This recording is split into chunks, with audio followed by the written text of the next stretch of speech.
கட்டுமான தொழிலாளர்கள் மற்றும் அமைப்பு சாரா தொழிலாளர்களின் 11 அம்ச கோரிக்கைகளை வலியுறுத்தி கவன ஈர்ப்பு ஆர்ப்பாட்டம்.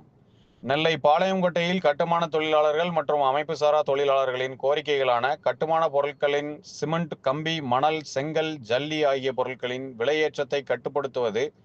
தமிழ்நாடு அரசு கட்டுமான மற்றும் அமைப்பு சாரா தொழிலாளர்களுக்கு நலவாரியம் மூலம் வழங்கி வரும் ஓய்வூதிய தொகை 1200 இருந்து 3000 உயர்த்தி வழங்குவது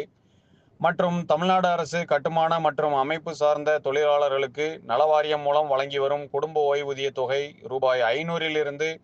1000 முயற்சி வழங்குவது உள்பட 11 அம்ச கோரிக்கைகளை வலியுறுத்தி மாநில தலைவர் மகாலிங்கம் தலைமையில் ஆர்ப்பாட்டம் நடைபெற்றது. ஆர்ப்பாட்டத்தில் கட்டுமான தொழிலாளர்கள் மற்றும் அமைப்பு சாரா தொழிலாளர்கள் திரளானோர் கலந்து கொண்டனர். கட்டுப்படுத்து கட்டுப்படுத்து கட்டுமான பொருட்களின் விலையேற்றத்தை கட்டுப்படுத்து விலையேற்றத்தை கட்டுப்படுத்து தமிழக அரசு